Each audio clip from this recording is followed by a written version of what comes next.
Hello, everybody. Thank you for allowing me to present to you digitally. If you couldn't tell, this is indeed the voice of Andrew Ensenberger, and today I'd like to talk to you all about homework. Is it worth the work? And I'm going to present to you the current research and some future research that I would like to propose. So first, I'd like to walk you through my literature review. And the subject of my review was the impact of homework on academic outcomes for late adolescent students, or students who are either freshmen in high school, or they are freshmen in college, or they're somewhere in between. So what the research I looked at, there were 10 different studies, and what I found was that there are mostly positive correlations between time spent on homework, which we would measure in hours, and academic success as measured by GPA, or performance on teacher-created summative assessments, or on standardized tests. So in all of those different kinds of measures, we found that higher performers typically spent more time on homework. And so the problem with making the leap there from correlation to causation is that we don't know how much the homework time is actually beneficial. Just because a student spends a lot of time on a piece of homework does not necessarily mean that that time is productive. Although homework time is the most often investigated variable impacting academic performance. So we have a variable that, or a measure rather, that we don't know is very reliable or very valid for what we're actually trying to find. And so other pieces of research also included things like homework effort, which might be looking at that time that students spend, but also saying how much of it was spent without distractions, how much of it was spent making progress. There's also homework frequency, which is how many pieces of homework did the student receive in a given week. And then there's also the student perception of homework effectiveness. So all of those were positively correlated as well with academic success, but not studied as much, or they only had one or two studies that were finding those instead of homework time, which had at least half of the studies of the 10 that I looked at did say that homework time was positively correlated with student academic success. So my conclusion was that homework frequency, homework effort, and homework effectiveness as perceived by students were all variables worth investigating. So when I wanted to narrow my research focus, I looked at those three. And my first thing that I thought about was, how am I going to measure effort? How am I going to say, well, this student gave a certain amount of effort on this assignment? Typically, the research was going to try and say, well, we asked them how much time they spent, and then we asked them how much of that time was spent without distractions, how much of that time was spent making progress on a certain assignment, how many items did you go through? And when I was thinking about how I would construct that study, I didn't feel confident. And so I moved on. I thought about student perceptions, and I realized that if I'm going to ask students how they feel about their homework, I'm going to get a wide array of responses, and they might be very hard to code, they might be very hard to quantify, which isn't bad. It just wasn't something that I felt I could tackle given the scope of this project.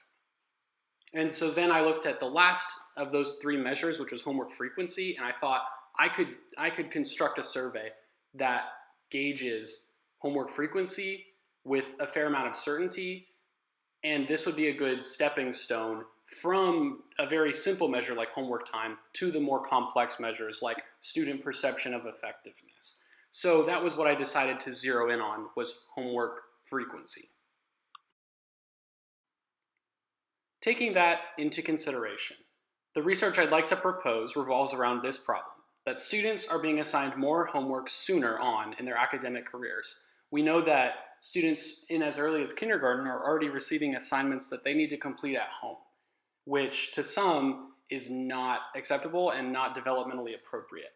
We also know that time spent on homework takes away from time spent on extracurriculars, family time, and other healthy developmental opportunities. So when I am thinking about my target audience of high schoolers, specifically, I know that a lot of my students have outside jobs that they try and maintain, that they are not able to get hours because they have to go home and study for an exorbitant amount of time. And then also a lack of student buy-in, especially in high school, on the homework contributes to negative effect on GPA via lost assignments. And what I mean by that is I see in a high school classroom, when students have just so much work, they have to pick and choose what they will complete. And that means that they're going to tactically leave some things unfinished, which then does not reflect their academic performance via their GPA because they have zeros in the grade book because they simply haven't turned things in. And so some teachers will try and mitigate this by offering credit earnbacks where they have students come in and do tutorials. But the problem remains that if students are not understanding how their homework is actually impacting their success, they're not going to complete it, and it's not going to help them further their academic success, which in turn helps their other developmental outcomes.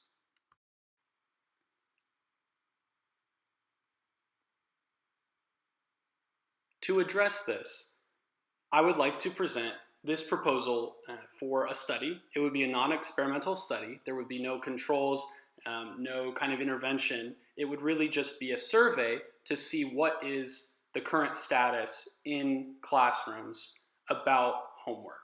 And so my questions would be, what is the relationship between homework frequency and academic performance? What is the relationship between homework time and academic performance? And what is the relationship between homework time and homework frequency? I know some of y'all are asking yourselves, why is he considering homework time when he's already said that's been studied in research? The reason I did that is because I believe homework frequency is a function of homework time. For example, let's say a student has 5 hours of homework in a given week. If that is all we know, we don't know how much of that time was dedicated to any given assignment. However, if we look at homework frequency, which could be measured as the amount of homework assignments given in the week, then we know how those 5 hours were spent. So if that student had 5 assignments over that week, 1 per night, or whether they had 2 assignments, that would tell us how to interpret their homework time. Because if they spent 5 hours on 5 assignments, that's 1 hour per assignment, and I would suggest that's much more reasonable to expect of a student than to have them spend 2.5 hours per assignment if they had only had 2 assignments in that week. So because of that, the homework frequency tells us how to interpret the homework time. So now allow me to explain how I'd like to do this research. So to select my subjects, I would look at Fort Worth ISD high schools because partially I have relationships in this school district and also because it's just geographically convenient for my purposes. I'd also like to send out an email to administrators so that they can determine whether they want their campus to participate. And then I would ask that all core subject teachers potentially be studied, which would yield a potential sample of 18,000 students who are taking classes in any of my core subjects, which I'm going to show in the survey at any of these campuses in Fort Worth ISD. Obviously, 18,000 out of 18,000 is very ambitious. I don't believe I would get all of those surveys back, but that is the potential sample size that I could look at. It's the population size. To collect this research, I would use a survey with multiple items. And if you look at your handout, you will see that survey in full detail. And to give you highlights, I have demographic data, basics of where you are going to school, what is your classification, so that I could further break down the data when I put it into a table. I'd also ask them, how much time do you spend on homework in this one particular class that they are taking that survey in? Then I would also ask them, how many school nights do you have homework assigned in this class during the average week? And asking them about one particular class at a time helps me to break down how much homework is being assigned with this particular subject.